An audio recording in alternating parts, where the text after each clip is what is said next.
국민의힘 의원님들께 여쭙고 싶은 게 있습니다. 제가 혼란스러워서 그렇습니다.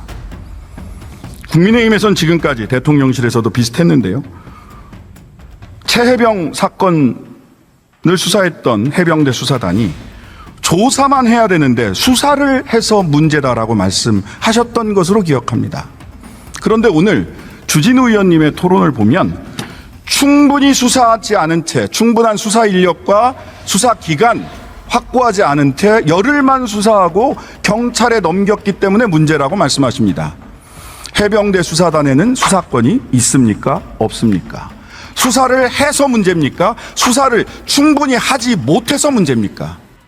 충분히 수사하지 못한 게 문제다.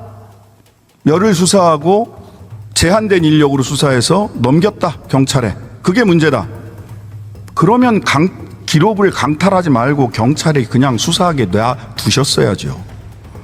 그랬으면 왔다 갔다 사건 기록 왔다 갔다 하면서 이런 일이 발생하지 않는 것 아닙니까? 왜 경찰로부터 기록을 회수 또는 강탈해 가셨는지 여쭙지 않을 수 없습니다. 두 번째,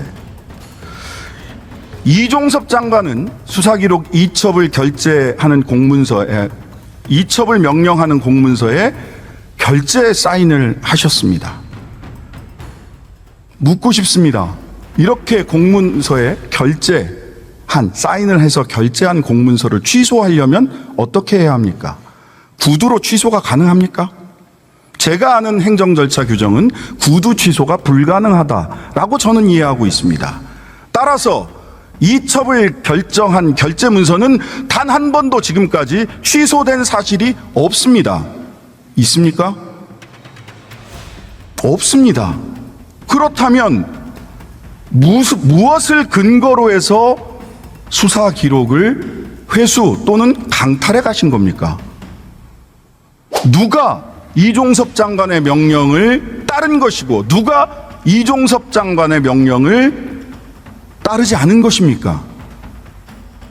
이첩을 결정한 공문서에 이종섭 장관, 국방부 장관이 사인을 했고 결재를 했고 그 결재에 따라서 사건을 이첩했습니다. 박정원 수사단장은 뭐가 잘못된 겁니까? 그 공문서 취소된 적이 있습니까? 없습니다. 지금까지 드러난 사실관계에서 이첩 명령 공문서는 취소된 사실이 없습니다. 누가 이종섭 장관의 명령을 따르지 않은 것입니까? 기록을 회수 또는 강탈해 간 사람들이 이종섭 장관의 명령을 따르지 않은 것 아닙니까?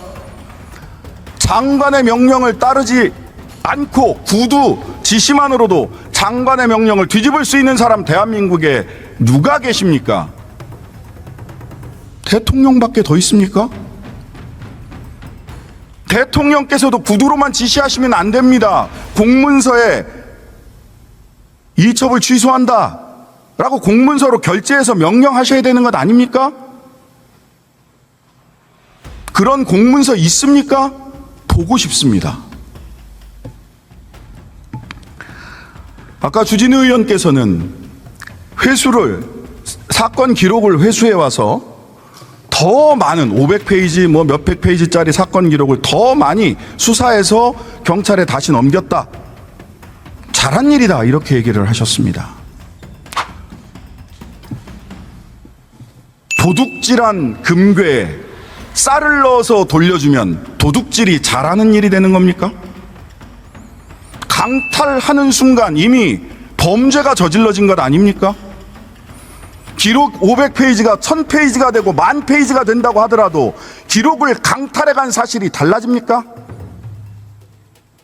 금괴를 훔쳐가서 그 안에 쌀이 아니라 금싸라기를 넣어서 돌려준다고 하더라도 금괴를 훔쳐간 행위가 도둑질이라는 사실 달라집니까? 무슨 기록 500쪽이 1000페이지, 10,000페이지가 됐으니 잘한 일이라고 변명을 하십니까?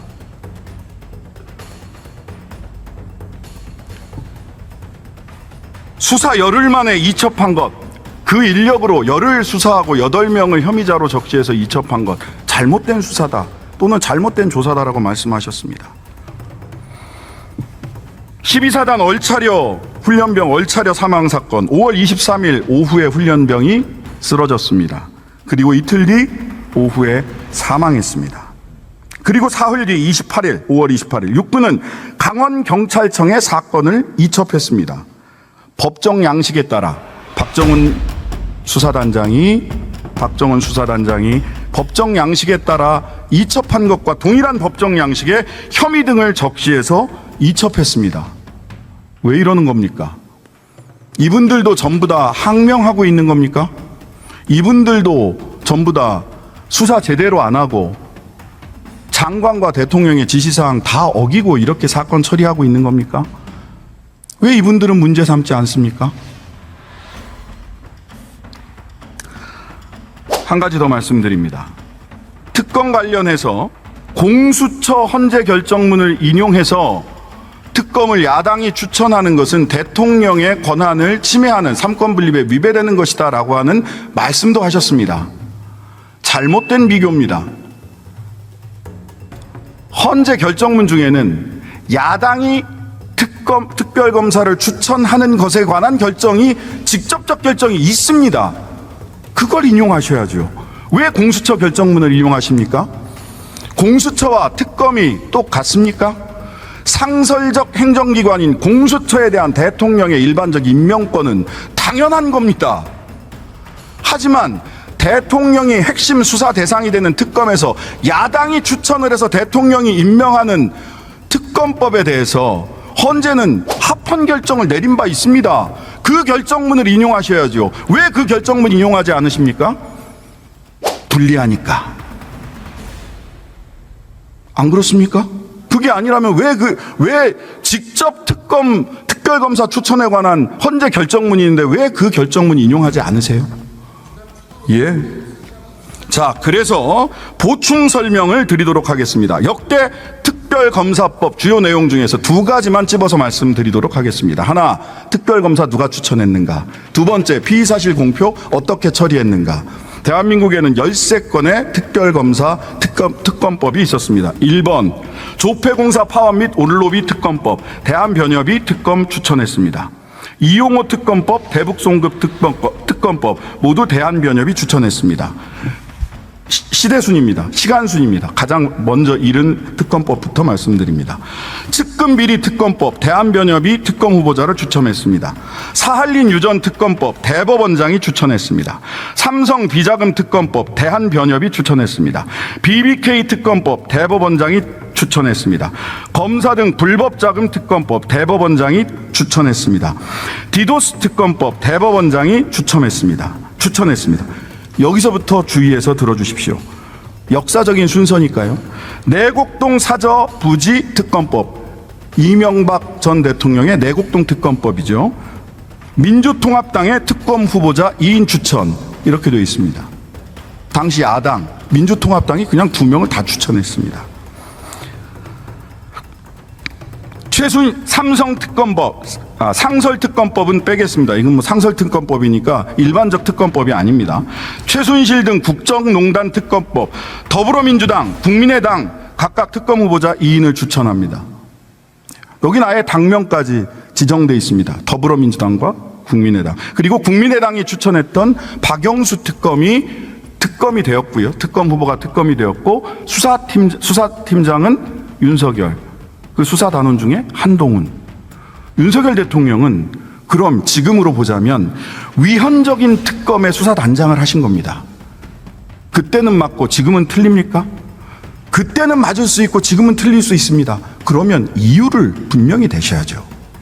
그때는 왜 그런 위헌적인 특검의 수사단장으로 윤석열 대통령 가셨는지, 지금은 대통령인 지금은 왜 안 되는지 솔직하게 말씀을 해주셔야지 저희들이 납득을 하고 토론을 할 수 있지 않을까요? 드루킹 특검법, 자유한국당, 바른미래당, 평화정의의 의원 모임이 대한변협 추천 4인 중 특검 후보자 2인 추천, 대한변협이 4명의 풀을 제공하고 야당이 2명을 추천하는 안입니다. 이해람 중사특검법, 대한변협이 각 2인씩 추천한 4인 중 특검 후보자 2인을 교섭단체 합의로 추천하게 되어 있습니다. 즉 역사적으로 보자면 대한변협이나 대법원장이 추천했던 특검 후보를 추천했던 특검은 사실상 모두 실패했습니다. 그 이후 이러한 역사적 교훈이 있었기 때문에 대통령, 권력을 향한 특검은 야당 후보들이 야당이 추천하도록 해왔다는 겁니다. 왜 이 사실에 눈 감으십니까? 왜 역사적 사실로부터 배우지 않으십니까? 왜 같은 말만 반복하십니까? 이 역사적 사실에 대해서 평가하고 논리를 대고 근거를 가지고 말씀해 주셔야 되는 거 아닙니까?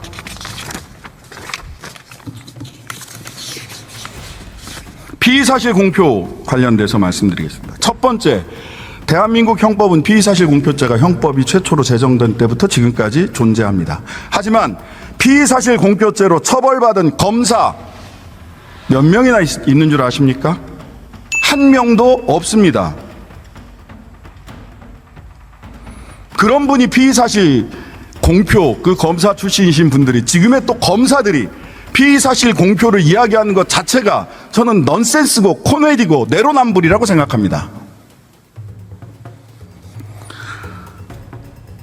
각 특검에서 피의사실에 대한 각 특검에서 언론 브리핑 어떻게 처리했는지 살펴보도록 하겠습니다.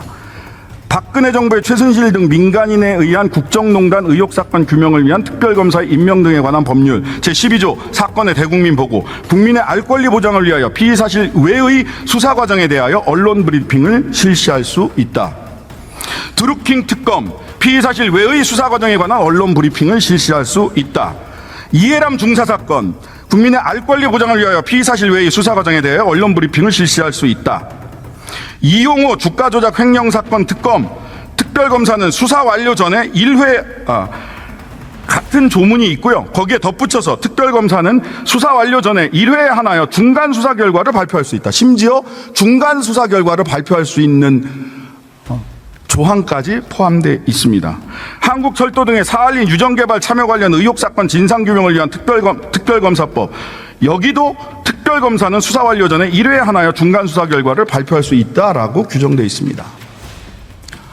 왜 이 특검들은 전부 다 심지어는 1회의 중간 수사 결과 발표까지 허용하는데, 왜 이번 특검은 갑자기 피의자의 피의 사실이 공표되고 갑자기 국민의힘과 검사 출신 의원님들 또는 검사 출신 대통령께서 피의자의 인권에 이렇게 예민하고 민감하게 구시는지 이해하기 어렵지만 환영합니다. 다만 그것이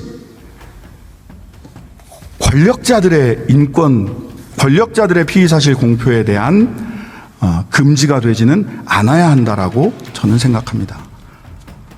법은 만인에게 평등해야 되는 거 아닙니까?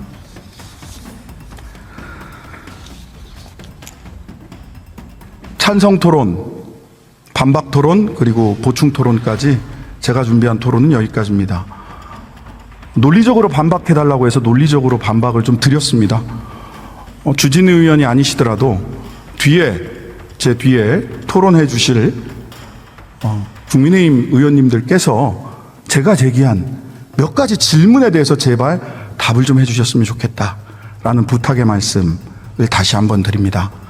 어른의 도리, 입법부의 책임을 다하는 그런 자리가 되기를 간절히 바랍니다. 감사합니다.